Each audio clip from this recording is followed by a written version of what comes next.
So as you can see, I have started with completely red underpainting. The red underpainting is one of my favorite ways to start because it just gives the picture depth and dynamics and somehow looks less boring as far as I know. So yeah, here you can see I have already started with making part of the sky with blue. This sky color has been a major challenge for me because I find it so difficult to mix. So finally I have managed to get a formula which I was sort of happy with, and the trick was not to only put there azure and white and yellow, but also mini hint of turquoise, green, and sometimes also pink. But yeah, as you can see, what I am doing right now is that I am thinning the color a lot. I am using linseed oil and I am not going for very thick consistency of the color. Instead, I am thinning it to get some sort of pigment and spreading it across the surface in order to also underpainting to shine through. This sort of work is helping me to achieve the colors which I wouldn't be able to mix on the palette, and it's really fun because it keeps me also not that much in control of creation process. It is more like I'm letting picture to happen.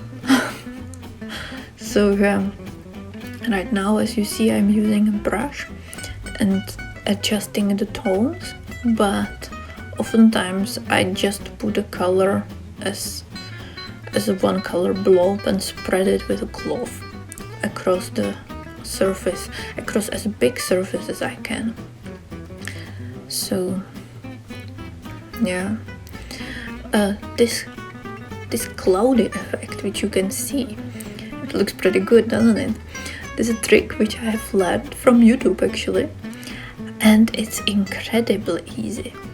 Like what I have had to learn is that in painting there is no way you can control the outcome. You can just influence the colors to just get on the place, but the outcome itself is something which will just happen if everything goes right. So what I usually do, I will make another video on this underpainting, is that I cover the surface with one color, in this case with red, and then work with a tissue and try to get the most interesting patterns. And with tissue you can actually achieve this cloudy structure pretty easily. It's just nothing one would assume would be a tissue result. So you can see I have already covered most of the canvas with shades of blue because I actually wanted the mood to be more harmonic and calm evening. It's a picture I'm working with reference photo, and the photo I made on one of the walks in the UK where we lived with my partner, and I went for a walk into the Cardiff Bay, and this ship was standing there, and it was a wonderful evening.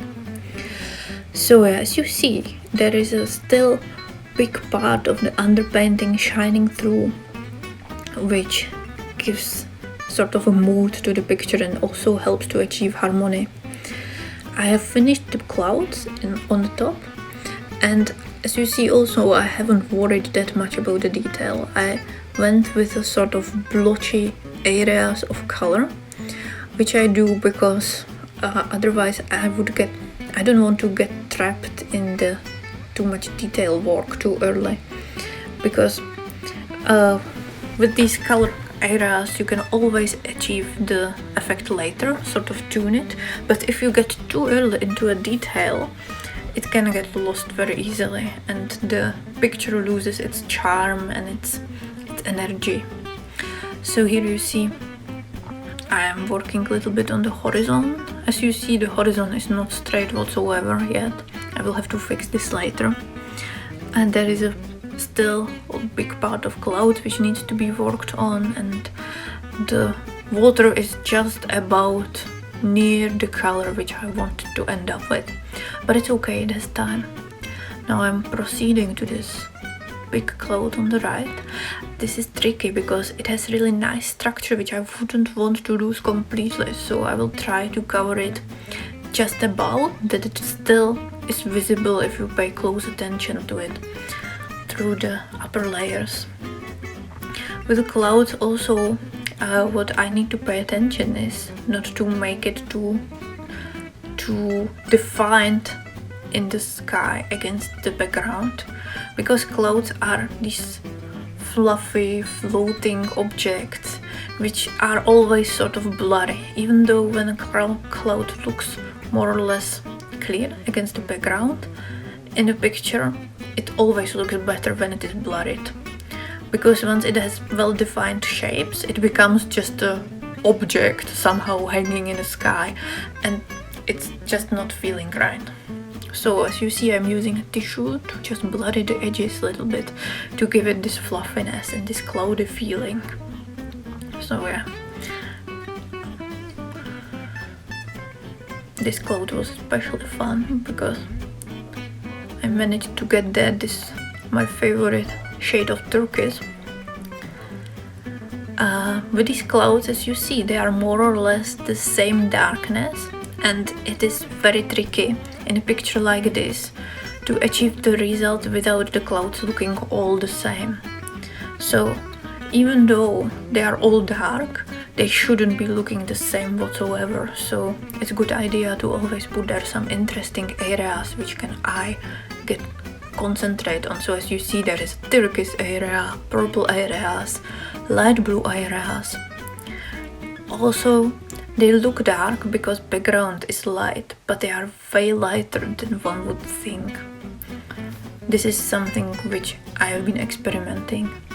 But here, as you see, I have moved to the detailed picture, how I work on the details.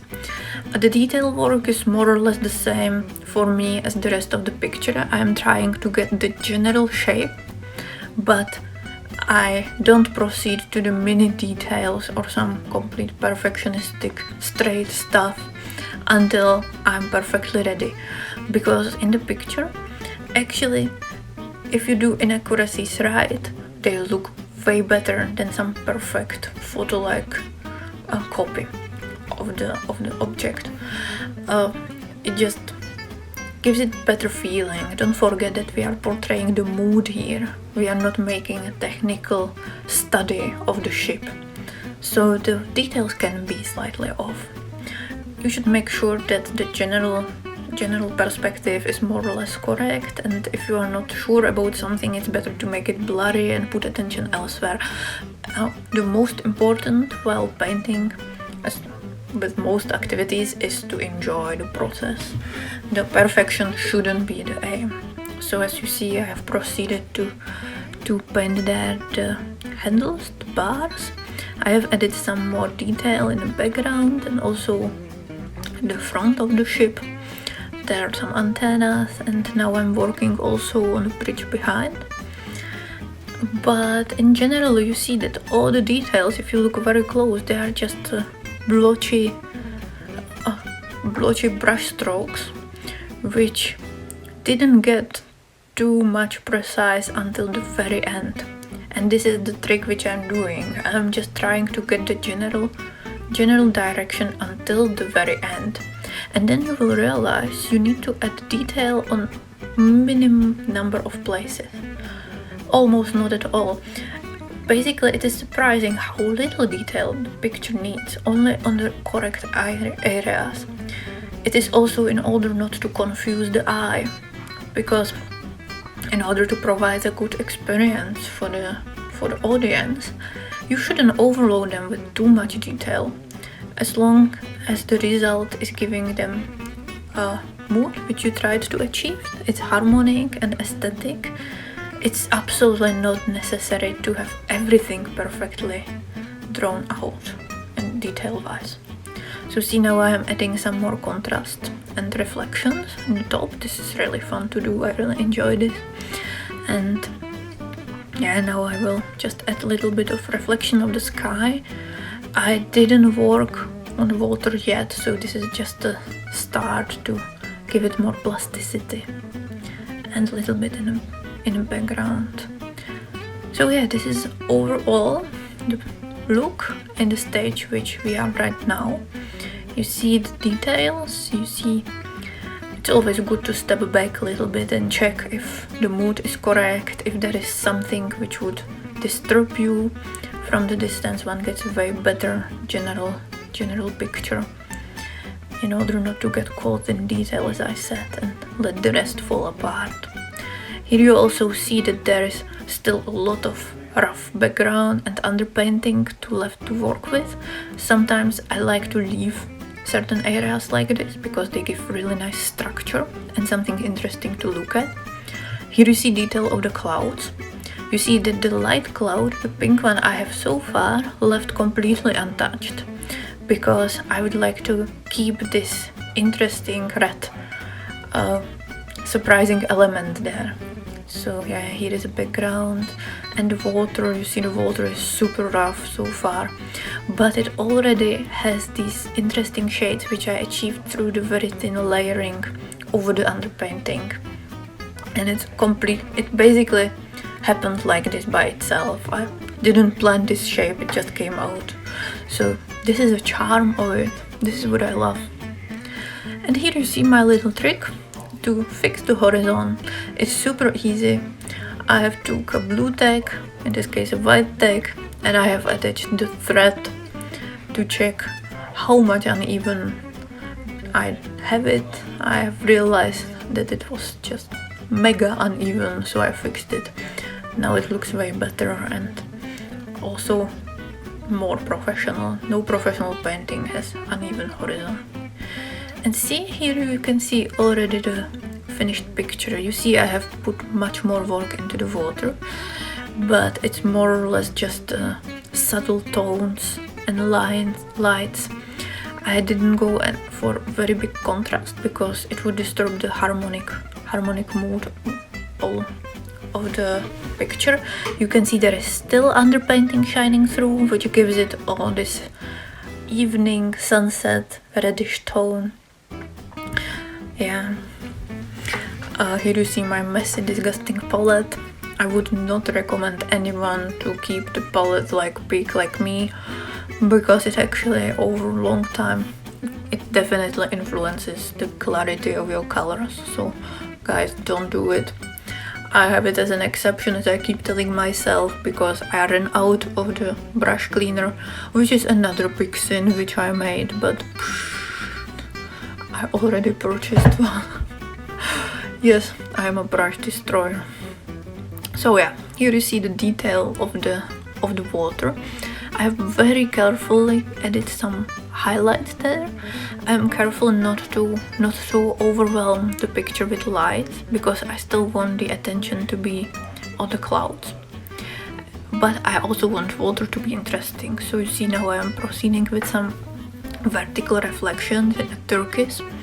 There are some light pinks in order to reflect the cloud, and also some darker, very sporadic darker tones. I find that if you do these vertical reflections, even though if you look at the water goes horizontal, if you break it with these vertical reflections, it gives it again a depth, and it shows that it's reflecting direction down. And that's a small trick. So yeah, you see here little waves. Now the little bit of reflection inside of the shadow, which is also slightly tricky. Yeah, so here you can see a detail of me working with a smaller brush. And just on this reflection, I just added some reddish tones as well, and I blur them very gently with the tissue, because I don't want them to be too blurry.